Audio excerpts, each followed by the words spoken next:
Amen. Well, I would encourage you to have your Bibles in front of you if you don't. And if you need a Bible, feel free to go and fetch one from the hallway.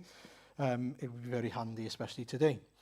We are carrying on then in Romans, and we're in chapter 8, as you know. And it's always useful to look back and scan back, especially if you may have missed maybe the midweek studies this week or a few of the other studies as well, and a few of the sermons.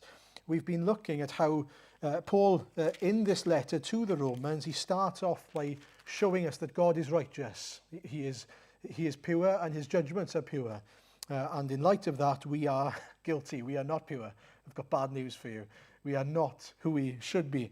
And we are condemned. We are guilty according to the law that God has given us. The law shows us that we are guilty. But there is hope. There is good news that apart from the law, outside of the law, God has made a way for us to be made right with him. That is through faith in Jesus. That was the end of chapter 3 and chapter 4. And then we saw in chapter 5 that the benefits, the blessings, the fruit of faith in Jesus is peace, joy, hope, and even a purpose on earth. And that purpose is not only then to share in the sufferings of Christ, but also, as we saw going on to chapter 6, we have a purpose. Now, we are instruments of righteousness, if you remember last week. We are a people called to live now according to God's righteousness. We are dead to sin, alive in Christ. We have a new purpose in life, okay?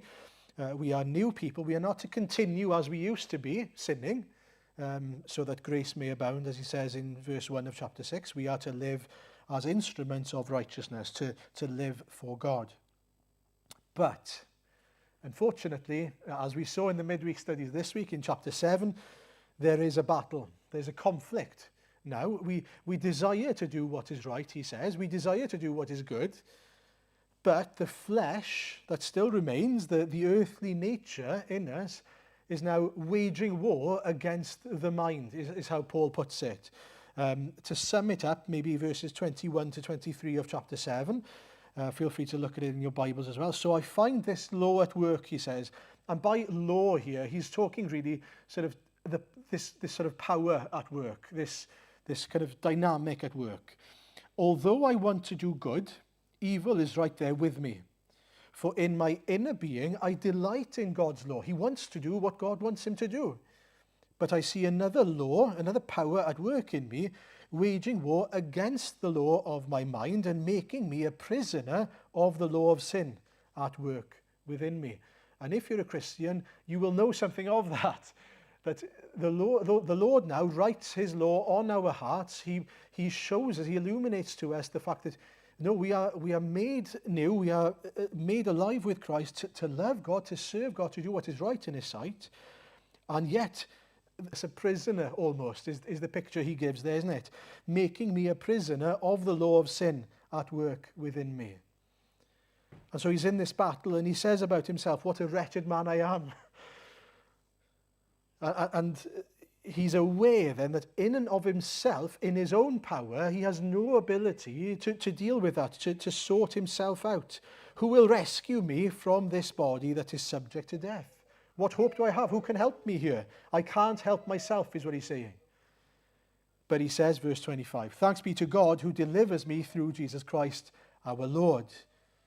So then I myself in my mind am a slave to God's law, but in my sinful nature a slave to the law of sin. He sort of sums it up like that, but reminding us, but through Jesus there is deliverance. Now, chapter 8 really is the key to how we are to live for God. In that battle, what do we have? What hope do we have of being able to stand up and fight against the flesh? In and of ourselves, as Paul has said, I've got nothing, zero. But the Lord has given me someone to enable me to do what he's called me to do. And it's important, there are times that, we'll cover quite a few things this evening, but I just want us to not forget the main point here. Because we'll go through lots of things. Sometimes, when you go to a big theme park or something like that as a family, you'll say to the kids, right, this is the rendezvous point, right? If you get lost, come back here. Always come back to this point, and you'll know we'll be here. If anything goes wrong, come back. If anything goes wrong tonight and you lose the plot, right, come back to this point, right? The point Paul is making is we are able to live by the power of the Spirit. We are able to live with the help of the Spirit in a way that pleases the Lord. In and of ourselves, we can't, but we can live lives to glorify God through the power of the Spirit. But we have an obligation to live according to the Spirit. Okay? There is now no condemnation, but there is an obligation. I'll come to that in a minute. There's an obligation that we have according to Paul. We are obligated to live according to the Spirit that we've been given. Okay, and we'll come back to that. So please try to bear that in mind. So firstly, he says, and we'll look at this firstly then, there is now no condemnation. What does it mean that there is now no condemnation? He says in verse 1, there is now no condemnation for those who are in Christ Jesus. Well, if we were to remember back now to the beginning of Romans, we heard in chapters 2 especially and 3 that the law condemns us. Because God has given us his law, his standard, we stand condemned. We are declared guilty because the law shows us that we fall short. We can't keep the law, so we are under condemnation. We are declared, as a judge would do in a courtroom, he says, you are now declared guilty. Okay, and we are declared guilty because of the law of God. There is condemnation. But he says now, for those who are in Christ Jesus, there is no condemnation. You are not guilty anymore. You are not declared guilty. You are in fact declared free, innocent. Why? Why are we not subject to God's wrath anymore? Verse 2. Because through Jesus Christ, or Christ Jesus, the law of the Spirit who gives life has set you free from the law of sin and death. What does he mean? Well, again, Paul used the example of the law of sin being like an evil master back in chapter 6, if you remember, ruling over us. And you could use the word rule or power here instead of the word law when we read the law of the Spirit and the law of sin and death. The power of the Spirit, the rule of the Spirit, has set us free from the power or the rule of sin and death. He's lost his power over us. And the reason for that is because Jesus has taken it away and dealt with it on the cross. And Paul makes the point, the law can't do that. The law was powerless, if you look at verses 3 and 4, for what the law was powerless to do, because it was weakened by the flesh. The law can't save you. That's what he's saying there, simply. The law can't do that, but Jesus can. Jesus was able to. What the law could not do, was powerless to do, God did by sending his own Son in the likeness of sinful flesh. Note there, not in sinful flesh, in the likeness of sinful flesh, similar to us, but perfect, to be a sin offering. And so he condemned sin in the flesh. He condemned sin. He dealt with sin. He paid the price for sin. Sin was punished in Jesus, in flesh, on the cross, which means our condemnation has been taken away. Praise God. Our condemnation on the cross was taken away. It's been paid. And if someone's debt has been paid, I'm sure we know this, but it's a helpful illustration, you can't then claim it back. You can't ask them to pay a debt that's already been paid because it's been cleared. He's paid the debt of sin. It's gone. Which means now that there's this freedom. There's this freedom for the Christian to live not under the power of sin and under the flesh. Hendrickson, a commentator, puts it like this. The purpose and result of Christ's work of redemption was that his people, by means of the operation of the Holy Spirit, or the work of the Holy Spirit in their hearts and lives, should strive to fulfill the law's righteous requirement. This is out of gratitude for and in response to the outpouring of God's love in Christ Jesus. This is the point then. The purpose of Jesus saving us is not only so that he takes something away, not only to take sin away. That's part one. If he took sin away, we would still be where Paul was explaining, where in that continual battle against the flesh, we were still losing. Do you see the point? If we were still at a neutral point in our lives. If it was only that he took sin away, we would still be a people who were subject to the power of sin. But no, he wants to do more than that. He wants to give us, and he has given us his Spirit, so that we can live a different life, so that we can be filled, so that we can now live according to God's commands, according to his righteousness. And so when we hear that we are now instruments of righteousness, that's only possible because he's poured out his Spirit. That's only possible because he's given us the enabler, he is called in Scripture, the one who enables us to live for God. And we'll come to this point in just a second. Paul makes it very clear that without the Holy Spirit, you can't do that. If you're trying to live for God in your own power, you are going to fail. You're an absolute failure. But with God, we must trust and believe that you are able to live in such a way that pleases the Lord. We are not meant to simply live a life that was like the life before and clinging on to the fact, well, Jesus forgives. There's mercy to be had. No, the Lord has saved us so that we are completely different people now through the power of the Holy Spirit. Do we understand that? Do we grasp that fully? That he doesn't want us where we used to be. He wants us to be like Christ. He wants us to be new beings, a new creation. A creation that loves him, reflects him, and glorifies him. And he goes on to mention now, there's this comparison, verses 5 to 8, of those who live according to the flesh versus those who live according to the Spirit. And he wants to point out a few things for us. Those who live according to the flesh have their mind set on what the flesh desires. But those who live in accordance with the Spirit have their minds set on what the Spirit desires. What's your mind on? Day to day, what is your mind on? Ask yourself. Is it what I want? Is it what I feel like having? Or is it what the Lord wants, what the Lord desires?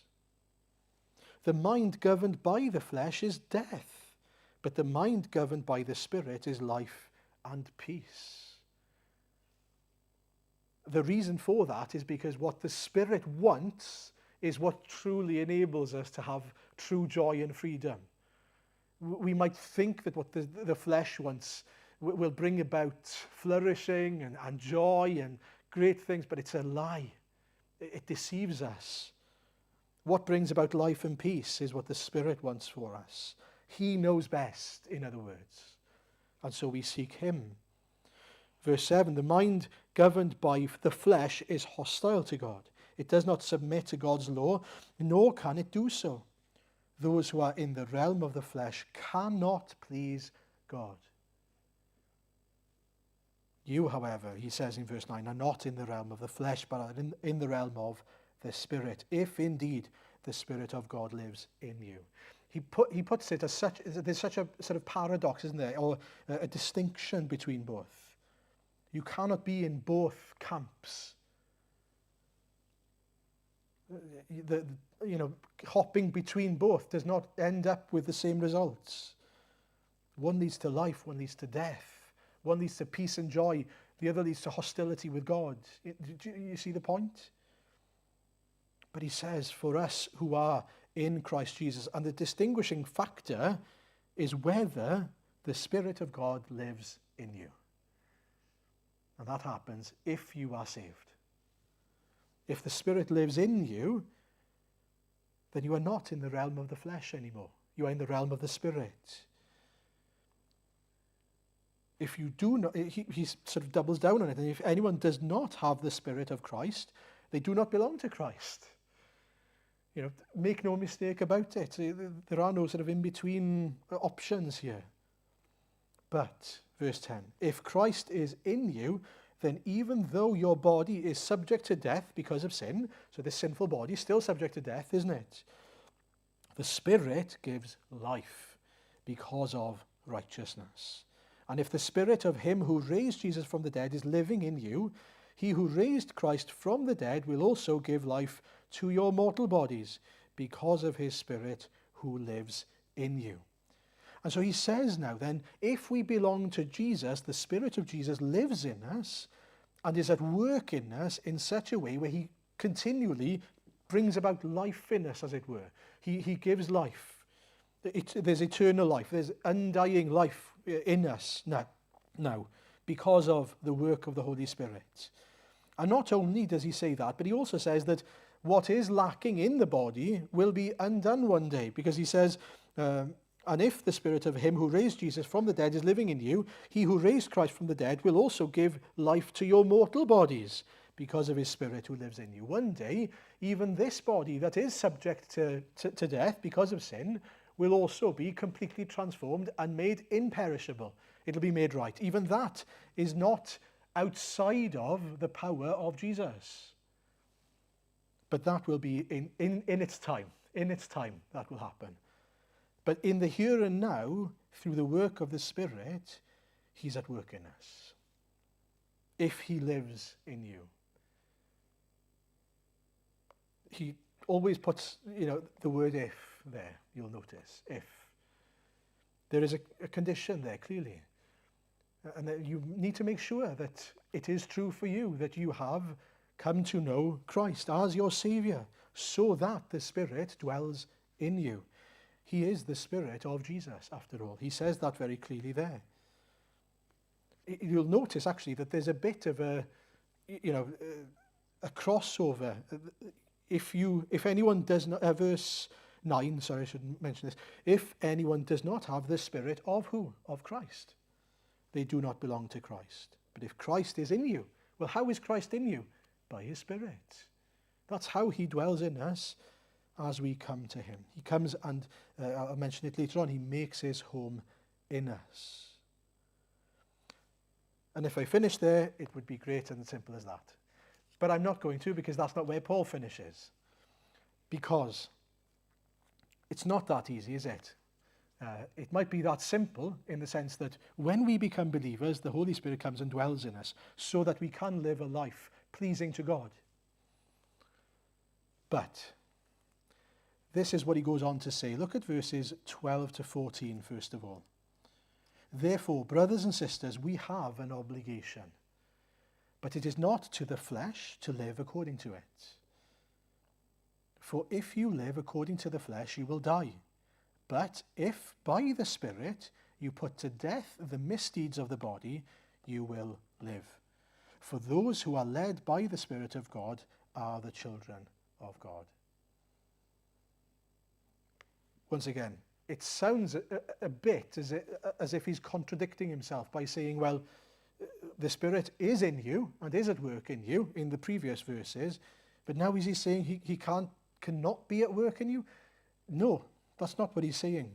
What he's saying is that because the Spirit is in us, the person of the Spirit is in us, he will guide us and he will make his will and his purposes and his commands, his word known to us.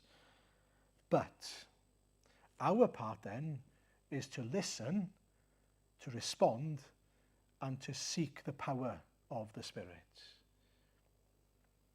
It's in cooperation with the Spirit that we work, that we are led. It's important that we make that distinction. He doesn't force it on us. The power is available for us. The Spirit is in us, dwelling in us. Our obligation is live according to him. Do what he says. Hear his voice. Seek his power.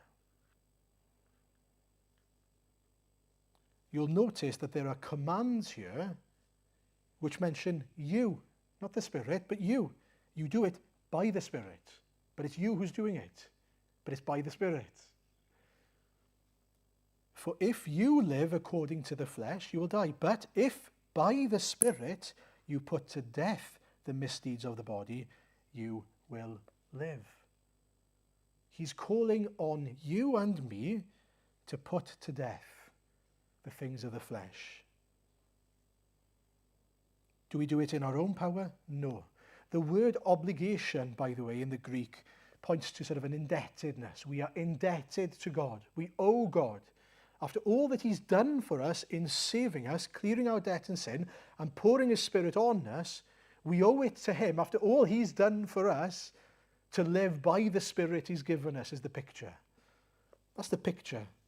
How could we not live according to the power that he's poured out in us after all that he's done for us? We are now called to live a life then of reliance on the Holy Spirit, seeking the presence, the power of the Holy Spirit, being governed by the Holy Spirit.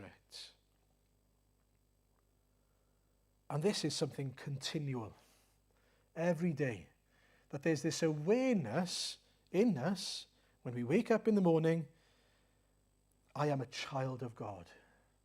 Holy Spirit, help me. Holy Spirit, lead me. Holy Spirit, guide me, speak to me. Make me who you want me to be. Governed by the Spirit. If we are governed by the Spirit, every decision we make, every circumstance we find ourselves in, we've got to go back to the Spirit and ask, well, Spirit, what do I do here if I'm governed by him? Think of it as a child who is aware that, he doesn't make the decisions, and so he has to go and ask mum or dad. A child doesn't just decide in the morning, I'm going to go to the shop and buy some sweets. No, he goes to his parents and goes, Mum, Dad, can I please go to the shop and buy some sweets? Is this okay? And they'll say no, because we don't want you to rot your teeth. Because the parents love the child and they want what's best for the child. In the same way, we seek the Spirit. We seek the guidance, the goodness of the Spirit, the good things of the Spirit, so he can guide us in righteousness, in truth. What do you desire for me to do in this circumstance, in that circumstance, in the other? We should be aware every day, I need the Holy Spirit. Spirit, I need you to guide me. Lord Jesus, by your Spirit, show me how to live. Show me what to do. Tell me what to say. It was good to be reminded in the prayer that we even when we speak, we need the Spirit's guidance in utterance even. And not only that, obviously, but if we are governed by the Spirit, we can even be governed in how he shows us the things that we are to put to death in our lives. How do we know what those misdeeds of the flesh are? Well, we can pray, Spirit, show me. Show me the things that are not right in my heart. Show me my blind spots. It's a dangerous but a good prayer to pray. Show me my pride. Show me my self-reliance. Whatever it is that might be stopping me from living according to your way and your Spirit. We heard in Colossians 3 not long ago of the things that we are called to put to death, but I'm going to remind us of a few things. And I think it was Howell that was preaching, and Howell, Sam's dad, Edwards. Look at verses 5 to 10 of Colossians 3. I'll read them out if you don't have them. But he says, put to death, therefore, whatever belongs to your earthly nature. Notice that, whatever belongs to your earthly nature. But he gives some examples of it. Sexual immorality, impurity, lust, evil desires, greed, which is idolatry. Because of these, the wrath of God is coming. You used to walk in these ways in the life you once lived, but now you must also rid yourselves of all such things, such as these: anger, rage, malice, slander, filthy language from your lips. Do not lie to each other, since you have taken off your old self with its practices and have put on the new self, which is being renewed in knowledge in the image of its creator. We should be desiring then to look inwardly and ask the question, what are the things I need to put to death? Am I governed by Am I led to anger, malice, filthy language, lies? Whatever those things might be. And it's important to note, as people, we will struggle with different things, with different aspects of those things. We won't all struggle with the same things. It doesn't mean that one is worse than the other. Filthy language is something that is not guided by the Spirit, not being governed by the Spirit in the same way as lies is. And in contrast to that, he doesn't just say put off, but also put on. And we need the Spirit's help to put on as well as to take off. And in Colossians 3 again, verses 12 onwards, he tells us what to put on. So get rid of those things that hinder you from your walk with Christ, that hinder you from bringing glory to God and to being made more like Jesus, but also put on the things that make you more like Jesus. Therefore, as God's chosen people, holy and dearly loved, clothe yourselves with compassion, kindness, humility, gentleness, and patience. Bear with each other and forgive one another if any of you has a grievance against someone. Forgive as the Lord forgave you. And over all these virtues put on love, which binds them all together in perfect unity. Let the peace of Christ rule in your hearts, since as members of one body you were called to peace, and be thankful. Let the message of Christ dwell among you richly as you teach and admonish one another with all wisdom through psalms, hymns, and songs from the Spirit, singing to God with gratitude in your hearts. And whatever you do, whether in word or deed, do it all in the name of the Lord Jesus, giving thanks to God the Father through him. Are we a people marked by our compassion, our kindness, our patience, our forbearance? Can people look at our church and say, oh yeah, do you know what, they are different because they are a forgiving people? Or do they look at us and they go, they're exactly the same as everyone else? The mark of the work of the Holy Spirit is that we are these people. That's the long and short of it. That we are like Jesus, a reflection of Christ in our community. An imperfect reflection, but a reflection that's becoming more and more of a reflection as we grow in our likeness of Christ. And again, I cannot emphasize enough, that is the work of the Spirit as we rely on the Spirit. It's not us who does the work in that sense. It's him who enables us. But we are called to live according to him. The best picture I can think of when it comes to that is what Paul says to the Galatians in Galatians 5. And you know the verse, verse 16. So I say, walk by the Spirit, and you will not gratify the desires of the flesh. And then he says in verse 25, since we live by the Spirit, let us keep in step with the Spirit. I mentioned this about a month ago, I think. The term there was used in the context of a soldier walking according to the commands of his leader, the captain, whoever it would be. So think now you're in the army, the captain says left, what do? You step on your left. He says right, you go on your right. He says stop, you stop. Right? Simple. You listen to the commands. So to live in step with your captain is to do what he says. And here's the point I'd like to make. The Spirit works to cause us to change, in that he will convict us, he'll show us truth, he will work in us, and he will point these things out to us. But as he does it, it's our responsibility, with his help, to listen to what he says to us. Maybe a practical example of that might be, the Spirit tells us something. He speaks to us and says, I don't know, you're in a conversation and you know he's telling you in your heart, this conversation is leading to gossip. This conversation is leading to filthy language, whatever it might be. That's the Spirit at work in us. Okay? He's speaking to you. He's making his will known to you. This is not pleasing to me if you continue in it. To walk in step with the Spirit is to do something about it. But doing something about it, not in our own strength, but then going, Spirit, help me here. Give me strength to walk away from this conversation, or give me strength to change this conversation so it doesn't go down that route. Does that make sense? So there's that sense in which he will speak, he will make known truth to us, and he will convict us. But to walk in step then is to go, Spirit, help me here, rather than just to sit in it, knowing it's not the right thing, but we, don't want to embarrass ourselves in front of our friends or whatever it might be. As he speaks, do we listen?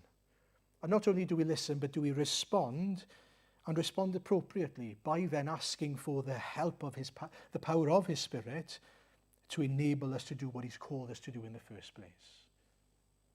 You see, he is at work in us, and he will be even more at work in us if we are compliant. It's within that context of, a relationship, isn't it? It's a relationship with a person of the Holy Spirit. It's not a substance, he's a person. He is speaking to us, and what are we doing? Are we responding? Are we seeking him back? Are we speaking to him and asking for his help? In John 16, Jesus talks about the Spirit, and he says, verse 12 onwards, I have much more to say to you, more than you can now bear. But when he, the Spirit of truth, comes, he will guide you into all the truth. He will not speak on his own. He will speak only what he hears, and he will tell you what is yet to come. He will glorify me, because it is from me that he will receive what he will make known to you. All that belongs to the Father is mine. This is why I said the Spirit will receive from me what he will make known to you. Do you notice what he says there? What is the work, the function of the person of the Holy Spirit? To make the words of Jesus known to us. To speak the words of Jesus, the truth of Jesus to us. But one thing I've got to point out is, again, going back to that picture of the captain and the soldier, to close our Bibles on the Lord Jesus is like putting earplugs in. The soldier putting earplugs in so he can't hear the captain anymore. You can't live according to the captain, in step with the Spirit, if you're closing the door on the Word of God, on the words that the Spirit brings alive to us. Don't be surprised if you can't hear the voice of the Lord speaking to you, making his will known to you and guiding you if your Bible is closed. Now, he is merciful and gracious in that he can work outside of Scripture if he so wishes. But this is how the Lord works. And so can I ask you, are you in the Word so that the Spirit can illuminate it for you? If you feel you are lacking in guidance, in awareness of the presence of God, ask yourself the question, but am I actually putting earplugs into my ears because I don't want to listen in the first place? Am I putting myself in a position where I will be able to hear the voice of God?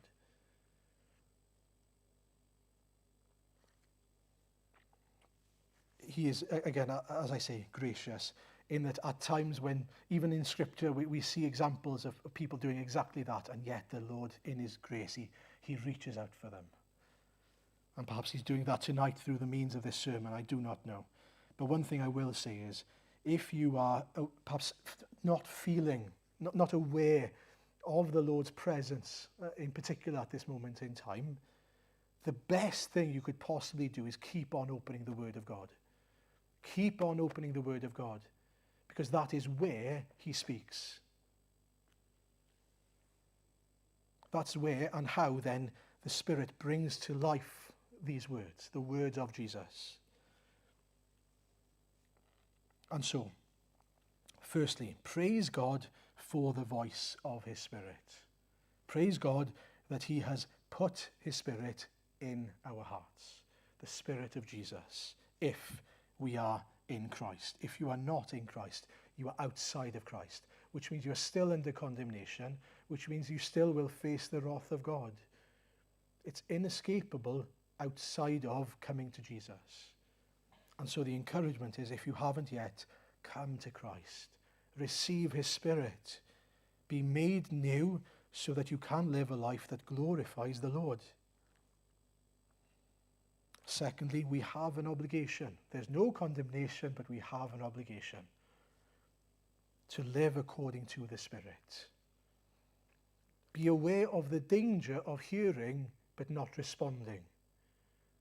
I don't know about you, but I can certainly testify, and I'll be honest about it, to times in my life where I've known full well that God is convicting me of something and telling me, you know that if you go down this road, it's not going to end well. And I've had to make a decision. Am I going to listen? It's like a fork in the road. I'm sure you've had those experiences where you've got to choose. Am I going to continue in my sin, in something that isn't right, and I know it's not right even before I do it? Or do I seek the power of the Spirit? Spirit, help me here. Oh, give me strength, give me grace, give me your power to enable me to make the right decision here, Lord. Keep me from this temptation. Keep me from this, whatever it is. Help me to live for you. I trust in you, my captain. Lastly, this is just to cover the last few verses. Take a look at verses 15 to 17 in particular. The Spirit that you received does not make you slaves, so that you live in fear again. Rather, the Spirit you received brought about your adoption to sonship. And by him we cry, Abba, Father. The Spirit himself testifies with our spirit that we are God's children. Now, if we are God's children, then we are heirs, heirs of God and co-heirs with Christ, if indeed we share in his sufferings, in order that we may also share in his glory. Firstly, he says, the Spirit you received does not make you slaves. We used to be slaves to sin, forced and not being able to get out of our sinful nature. We were stuck in it under the cruel master, Satan. But now we do not have to live in fear. That's important. Do not live in fear.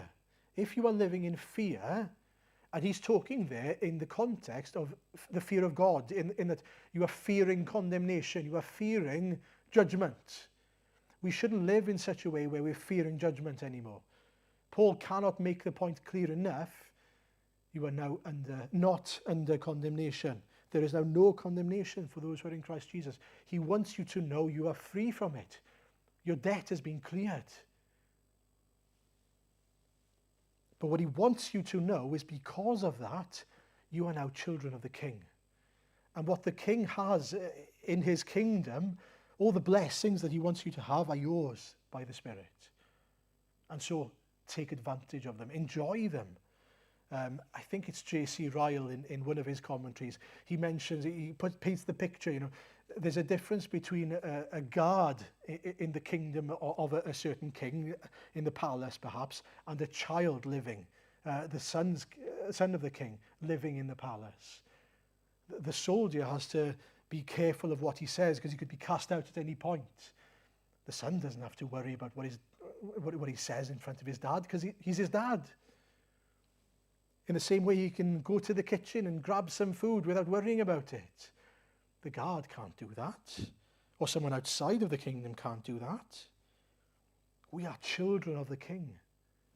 We do not have to worry about how he sees us. We can cry out, Abba, Father, knowing that he sees us in light of the gospel. We are clothed in the righteousness of Jesus. The Spirit himself testifies within our spirit that we are God's children. And because of that, we are heirs and co-heirs with Christ, he says.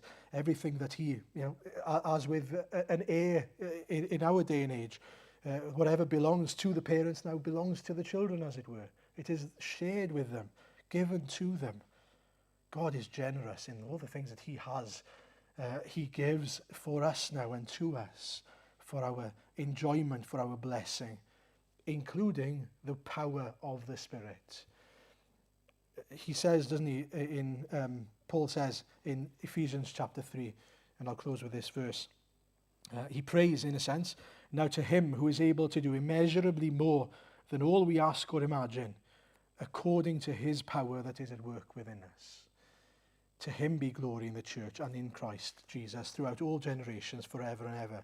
But notice the point. He is able to do immeasurably more than than all we ask or imagine, according to what? The power that is at work within us. Not us, but the power.